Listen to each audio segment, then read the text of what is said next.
J'ai testé le Poco F6 et je l'avais bien aimé. D'ailleurs, je vous le conseille souvent quand il est dans une gamme de prix que vous recherchez. Je vais vous le conseiller parce qu'il n'est pas mauvais du tout, il est même très puissant. Beaucoup d'entre vous m'ont dit, ouais, telle et telle personne ont testé le Poco F6 Pro et ils disent que c'est bof, ils le conseillent pas, etc., etc. Comme je vous l'ai déjà dit, je ne regarde pas les autres et leurs tests ne m'intéressent pas. Moi, je regarde ma propre utilisation, le retour que ma fille me donne lorsqu'elle l'a utilisé ou un ami comme Lorenzo ou Avalash. Pour moi, ce sont des gens qui vont m'apporter quelque chose dans mes tests. Et donc, du coup, je me suis dit, on va voir s'il est si mauvais que ça. On va tester le Poco F6 Pro. C'est parti.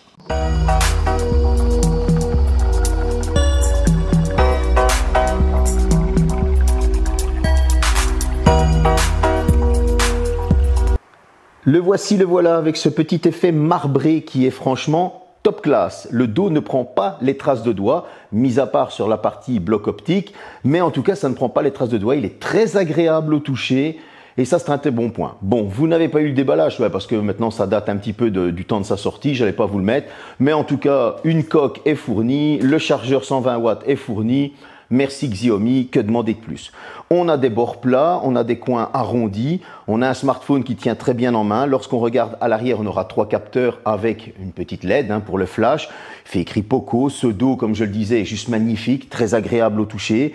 On a des bords qui franchement font très classe. Le smartphone, lui, se distingue assez bien. Donc on a un bon petit téléphone. Sur le dessus, micro. Sur le dessous, micro aussi, tiroir de carte SIM, etc. On va avoir de l'USB type C, un premier haut-parleur, le deuxième étant sur la tranche du haut, vous vous en doutez bien. Et sur le côté, on va avoir les boutons d'extinction allumage et du volume. Le lecteur d'empreintes, quant à lui, est sous l'écran. Bref, on a un Poco qui est totalement dans le design de sa famille, les Poco, un Poco F6, etc.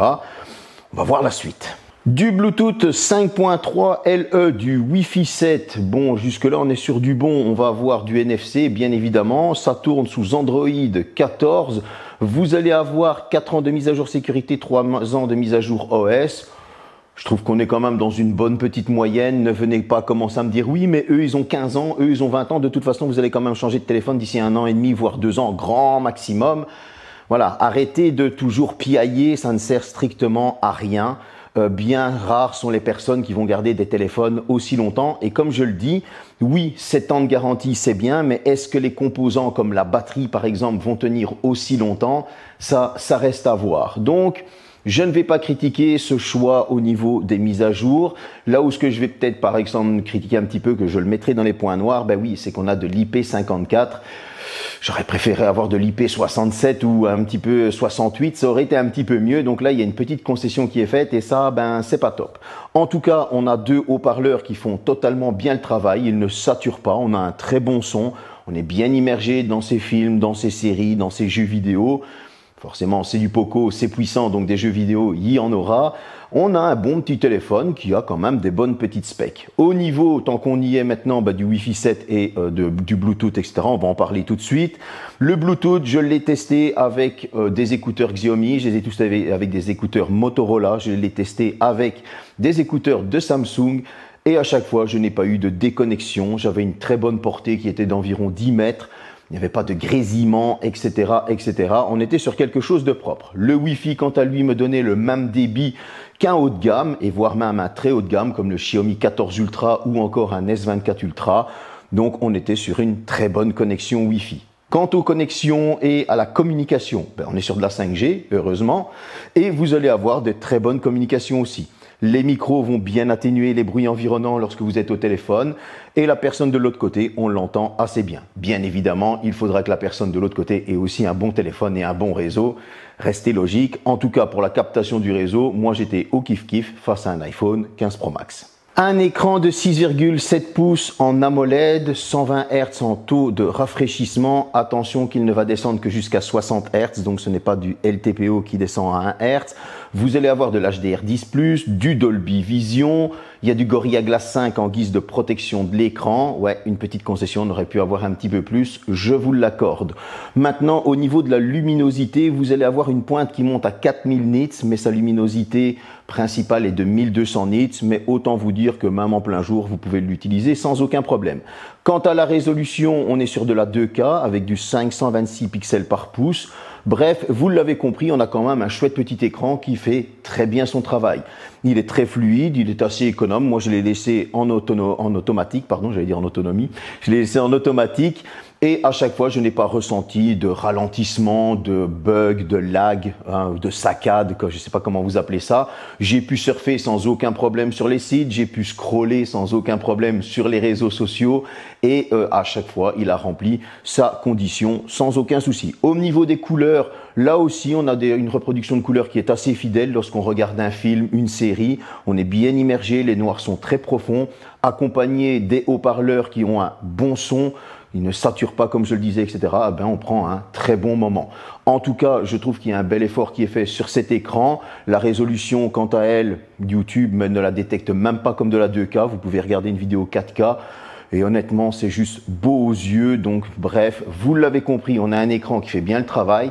Même si la protection de l'écran, il y a cette petite concession qui fait un petit peu chier, je vous l'avoue. Un Snapdragon 8 Gen 2, un Adreno 740, c'est du connu, on fait confiance, ça a fait ses preuves, que demander de plus? 12 Go de RAM ou 16 Go en fonction du stockage que vous allez prendre de 256 à 1 Tera. Bien évidemment, la version 16 Go est réservée au 1 Tera. Le stockage, quant à lui, est en UFS 4.0 et tout ce joli petit monde m'a donné un score en tout de 1 595 223 points. Autant dire que 95% des acheteurs ne vont pas utiliser la totalité de cette puissance.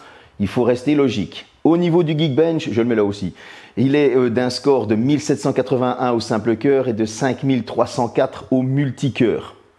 Ce qui prouve encore une fois le premier bench, ça veut dire qu'il va convenir clairement à tout le monde. Ce n'est pas le genre de smartphone qui va vous lâcher du jour au lendemain, ce n'est pas le genre de smartphone qui va ralentir ou autre lorsque vous allez utiliser plusieurs applications. Moi, j'ai utilisé du CapCut, de l'encodage sous CapCut, etc. Ça a fait parfaitement le travail et ça l'a même fait très vite et très bien.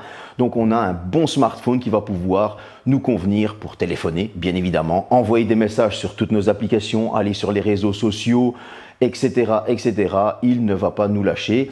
Mais en jeu, qu'est-ce que ça donne? Bon. Encore une fois, j'ai le fameux bug concernant Fortnite. Ça veut dire que à cause d'HyperOS, je n'arrive plus à installer Fortnite. Enfin, si, il s'installe, mais il ne se lance jamais. Malheureusement, c'est comme ça. En tout cas, j'ai pu jouer à du Asphalt 9, le dernier, Unit, comme ils disent, et j'ai pu avoir des temps de chargement qui étaient inexistants.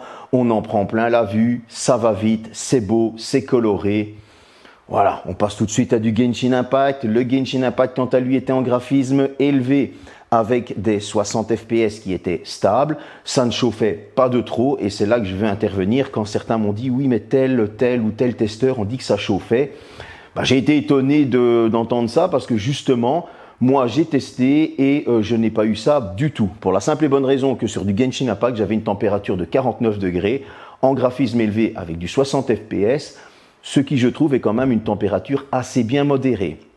Je n'ai pas pris les températures sur Call of Duty mobile, mais en tout cas, j'avais des graphismes qui étaient mis au maximum, les FPS qui étaient mis au maximum, et je peux vous dire qu'on était sur des températures qui étaient à 51 degrés. Encore une fois, on n'était pas sur des températures exagérées. Bref, je n'avais pas le smartphone qui me brûlait les mains. Je vais intervenir sur certaines choses dans la conclusion concernant ces personnes qui testent. Je sais, je vais encore clasher des gens, ça va pas plaire, malheureusement. Mais je vous fais déjà un petit prémisse de ça, c'est que il faut arrêter d'écouter ces gens qui touchent des chèques par d'autres marques. Et donc, du coup, forcément, comme ils touchent de l'argent d'une marque, ils vont toujours la mettre en avant et ils vont aller défoncer les autres marques pour toujours aller dans le sens de leur collab. Il faut réfléchir un petit peu à ça, parce qu'en tout cas, le meilleur que vous puissiez faire, c'est de soit tester par vous-même, vous avez toujours dans certains cas 30 jours d'essai pour pouvoir les renvoyer, ou alors tout simplement, vous prenez des créateurs de contenu qui vous disent simplement la vérité, c'est bon ou pas bon. Comme je vous ai dit, il y a des concessions qui sont faites qui moi ne me plaisent pas, l'IP54 par exemple, mais en tout cas au niveau de la chauffe, il n'y a rien à dire, en tout cas ça a bien fait son travail et il va convenir à pas mal de monde. Concernant la photo, là aussi, on a quand même un bon petit panel de choses. Est-ce qu'elle est bonne, est-ce qu'elle n'est pas bonne? Je l'ai embarqué avec moi dans un concert de musique classique pour vous donner le meilleur retour. Donc c'était assombri, c'était éclairé uniquement la bougie. Ce sera la photo de nuit et la vidéo de nuit, je vous en ai fait une aussi.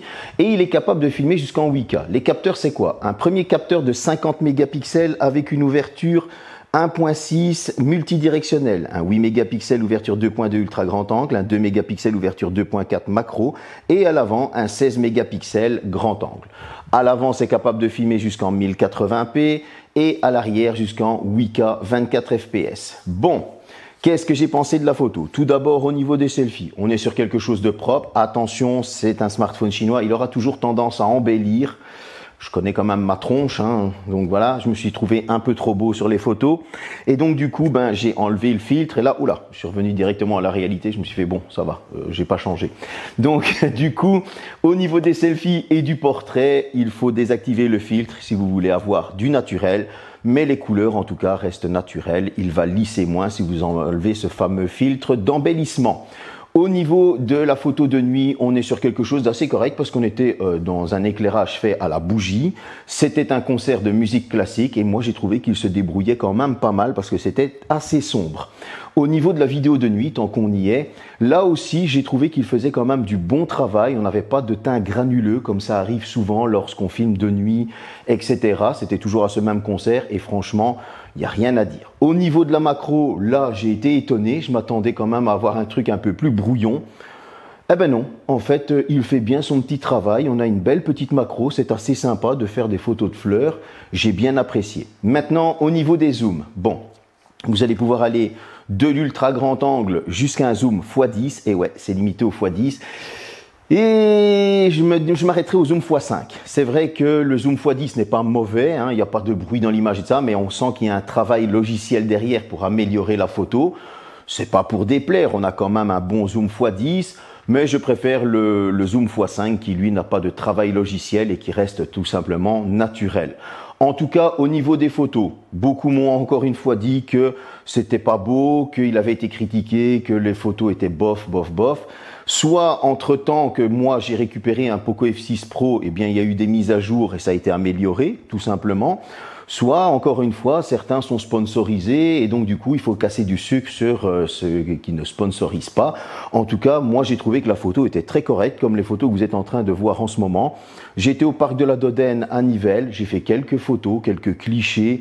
J'ai filmé que ce soit en 1080p 60 fps, j'ai filmé en 4K 30 et 60 fps, j'ai filmé en 8K et j'ai trouvé que ce smartphone se débrouillait pas trop mal. Chose assez aussi importante, c'est que lorsque j'ai filmé en 4K 60 fps ou en 8K, je n'avais pas une bouillotte dans les mains. Le smartphone gardait une température correcte alors que la température de dehors était de 30 degrés. On est en été, pour une fois en Belgique, il fait bon, merci Seigneur. Et justement, je me suis dit, tiens, il ne chauffe pas alors qu'il fait très bon dehors et je suis en train de filmer en 4K et 8K. Bref, vous l'avez compris, on a quand même un bon petit smartphone qui fait du bon boulot. Je ne sais pas comment les autres l'ont testé au niveau de la photo, etc. Moi, je prends simplement mon temps pour faire les photos parce que des fois, j'aime bien faire des petits trucs un peu plus stylés, tout simplement. Et j'ai trouvé qu'il se débrouille vraiment pas mal. Bref, vous l'avez compris, ce n'est pas un photophone, mais en tout cas, c'est un smartphone qui va convenir aux enfants, aux ados, aux parents, aux grands-parents, pour ceux qui veulent faire des photos de famille, des photos de barbecue, des photos de baptême, etc., etc. Il fera simplement son travail sans en demander de plus et moi, je trouve ça très bien. Une batterie de 5000 mAh, c'est un tout petit peu moins que l'année passée où on est à 5123 ou 5160. On a toujours un chargeur 220 watts fourni. Profitez-en parce qu'à partir de décembre, c'est terminé, je vous avais prévenu. Et ça dans toutes les marques. Donc ne venez pas critiquer en disant pas de chargeur, j'achète pas. Ce sera comme ça, c'est une loi européenne, je l'ai dit dans un short. Bref. Vous allez pouvoir le charger en 25 minutes, ce qui je trouve est quand même assez puissant. 10 minutes, vous aurez 50% et puis il ralentit sa charge pour les derniers pourcents. C'est pour ça que ça prend un petit peu plus de temps. Pour ce 100%, vous allez pouvoir tenir 15 heures et plus ou moins 30 minutes, ce qui je trouve est assez correct. Débranché à 7 heures du matin, il était à 4% aux alentours des 22h30. Ce n'est pas non plus exceptionnel. Certains sont venus me dire, oui, apparemment, il a une mauvaise autonomie. Non, ce n'est pas mauvais, justement. Alors oui, ce n'est pas le meilleur, mais ce n'est pas mauvais. Il est clairement dans le peloton, dans sa gamme de prix. Faut dire aussi qu'il y a un processeur qui est assez puissant et donc qui dit puissant dit gourmand. Faut rester logique. Là où il consomme un petit peu plus, c'est si vous allez avoir des sessions de jeu. Oui, là c'est vrai, dans les sessions de jeu, il va consommer plus. Mais en tout cas, pour ce qui est d'une utilisation normale, vous allez avoir une autonomie normale, tout simplement. Je l'ai trouvé à moins de 500 € en promotion à 479. Je vous mets les liens dans le descriptif. J'espère qu'il y en aura encore. Et je l'ai aussi trouvé à 579. Je vous mets les liens dans le descriptif. Qu'est-ce que j'ai pensé de ce téléphone? Tout d'abord, les défauts. Bon.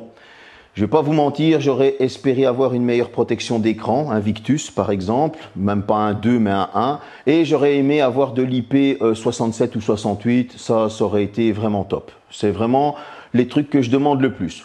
Maintenant, pour la suite, bon, quand j'ai entendu certaines choses, l'autonomie et tout ça, moi l'autonomie je la trouve tout simplement correcte, donc pour moi c'est pas un défaut, il est dans la moyenne, tout simplement. On a un superbe écran lumineux, un superbe écran avec une très belle résolution. On a un design qui franchement fait pas mauvais du tout, il fait même assez classe et ce daube avec un effet marbré donne très très bien. Donc au niveau du design, là aussi c'est quelque chose de propre. On a un processeur ultra puissant qui a fait ses preuves, que demander de plus? On a une bonne connectivité, bref, on a un smartphone qui fait bien le taf. Au niveau de la photo, là aussi, j'ai entendu beaucoup de critiques et moi j'ai trouvé qu'il faisait bien son travail, tout simplement. On a un capteur principal qui est réussi, un capteur macro qui pour une fois sert à quelque chose et ne sert pas à rien. Bref, on a un bon petit smartphone. Si vous voulez avoir vraiment quelque chose de moins cher, vous avez le Poco F6. Si vous voulez booster ce Poco F6 et prendre quelque chose d'un peu mieux, vous avez le Poco F6 Pro, tout simplement. Et moi, je l'ai trouvé qu'il était très bon. J'espère que cette petite vidéo vous a plu. C'est vrai qu'il y a des concessions parfois qui sont faites. Il faut l'accepter. Ça reste des tarifs assez bas, il faut l'avouer, par rapport au reste du marché. Salut!